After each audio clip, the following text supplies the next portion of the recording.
Starting off here, we got pound Swiss. Some zones here we can get rid of. So pound Swiss. Okay, I love the Swiss pairs. So just a sec here.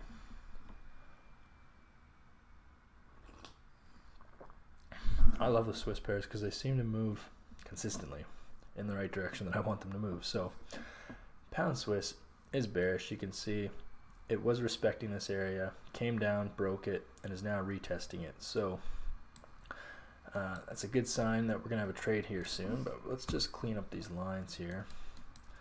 I have an alert on this line, but I can delete that alert here. Delete. And so we got to figure out our monthly moves here based on the range. So it is about 400 pips. And it did it last month really, really well. So these are our monthly range lines here. And what I like to do is just pick a whole number. So 112.5 will be our monthly whole number. It doesn't have to be perfect. It just gives us an idea of its normal range and what we can expect from it. So there's this zone here, but we can delete this for right now. We'll delete this little line here. So we're looking at our monthly setup here, and we'll put a line here so we know when September starts. So this is our full month perspective. You can see price is coming into the zone already and pulling back and rejecting. Still 8 hours left on that candle, so plenty of time. But then we have this area that it's going to have to break. This is a major area that it has respected. I'm going to actually bring this up a little bit.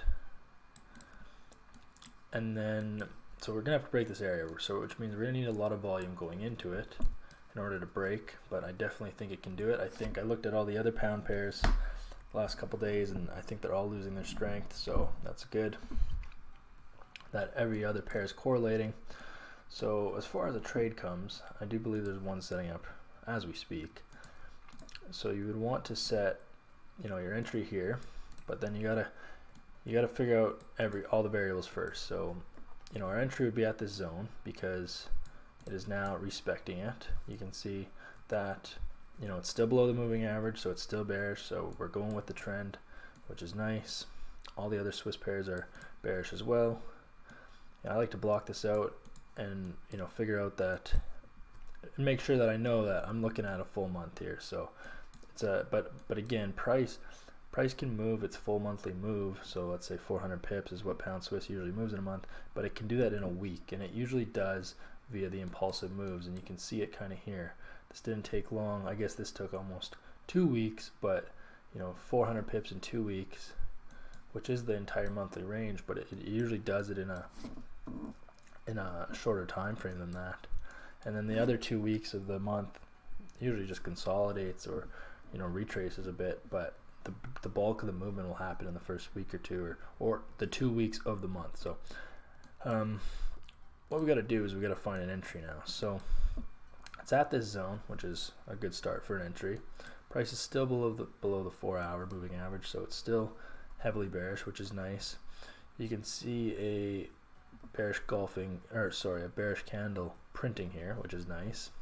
But it's going to close right away, and it's not engulfing yet. So, and there's a little bit of wick, so I don't think this is the right candle to enter yet.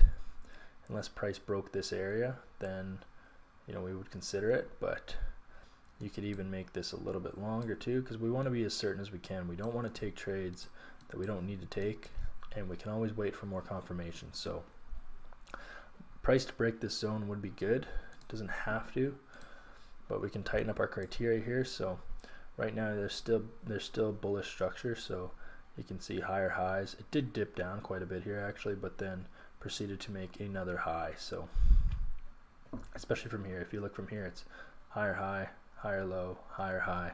So that bullish structure is still there. So I don't want to interfere with that. I want to let it play out, let it do its thing. I need this to create some bearish structure now. Something like that. So if it doesn't do that, that means that if the bearish structure doesn't take place, then it's not a bearish trade yet. So it's not worth entering. You can see price on this 1 hour is way above this moving average, so I need this to cross over as well. I'm going to set an alert here actually for that, because I need price to cross over this moving average to indicate that it actually does want to go down. So that is what we're going to wait for. Basically, the trade right now is good, you know, considering that it's hit this area and it's pulling back. Granted, there's still 8 hours left on this daily, but so as far as price movement, we're good. I just need the structure to set up now.